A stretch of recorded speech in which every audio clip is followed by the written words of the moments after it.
Hello. In this lesson, we explore the mysterious cloud, what it really is, how it came to be, and some of the security issues that we encounter there. First, let's demystify the cloud. It's amusing that the cloud has extremely high public name recognition, but few understand what it really is. Even the name cloud makes it sound unclear. Traditionally, before the cloud, companies and other organizations purchased their own computer systems to run the application software needed to run the company. These computer systems were located in the company's facilities and were managed by teams of employees. While not always the case, often there was more than one computer system, or server, per major application. This setup was expensive because of the capital cost of the computer hardware and the labor cost of the resident wizards and high priests who kept it all running. But it was worth it. These systems raised overall productivity and helped maintain competitive advantage. Not long ago, someone noticed that of all their computer systems, only a few were relatively busy at any given moment in time. Most were idle, waiting for the next transaction to come in. The bottom line was there was a lot of wasted resources. So, a new way of using server hardware was developed: virtualization. Actually, it's an old technology from mainframe computing, but that's not important right now. Virtualization lets a single server run the operating systems and applications from multiple servers simultaneously. This way, the workloads are consolidated onto fewer servers, increasing their utilization and saving money. It wasn't long until most data centers were transformed from rows of computer hardware dedicated to specific applications into a collection or pool of general hardware resources running virtualized applications. It was just the smart thing to do. Now along come some clever entrepreneurs who build enormous data centers filled with generalized computer hardware and offer to rent out portions of this infrastructure so that their customers can run their virtualized applications there instead of on their own hardware. And with that, the cloud is born. This type of cloud computing is called infrastructure as a service, or IaaS. There are other types of clouds out there as well.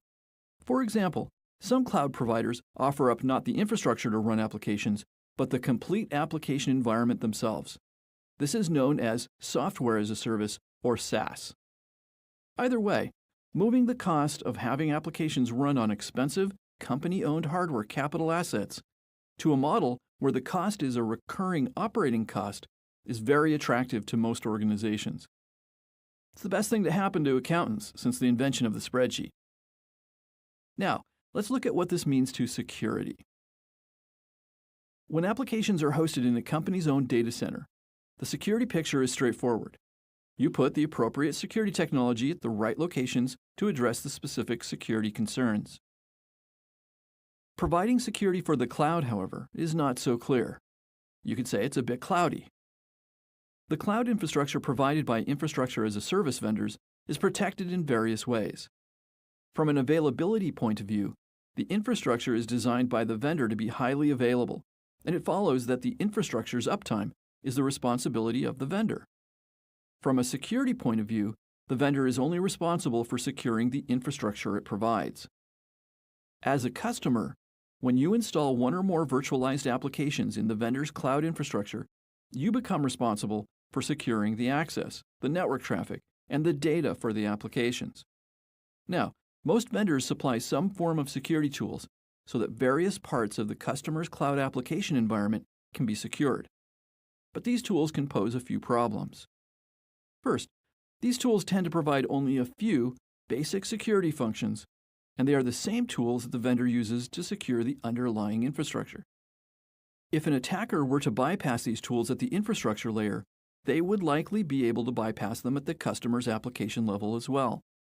Second, and perhaps more important, is the fact that many organizations operate in a hybrid world where some of their applications remain hosted in their own data centers, some in vendor A's infrastructure as a service cloud, some in vendor B's cloud, and various others with multiple software as a service vendors.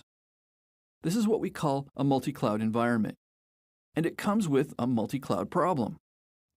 Multiple, independent, uncoordinated security solutions, a problem where the complexity can scale geometrically with the number of cloud vendors involved. Now, highly trained security staff are scarce to start with. Add to that a burden to integrate and operate multiple non-integrated security environments simultaneously. It can be a real problem. Now at Fortinet, we have security solutions such as FortiGate, FortiMail, FortiWeb, FortiSandbox, and others that are not only at home in a company's data center, but provide the same security in the same consistent way and optimized for all the leading infrastructure as a service cloud providers, such as Amazon's AWS, Microsoft Azure, Google Cloud, VMware, Cisco ACI, Oracle Cloud, and IBM.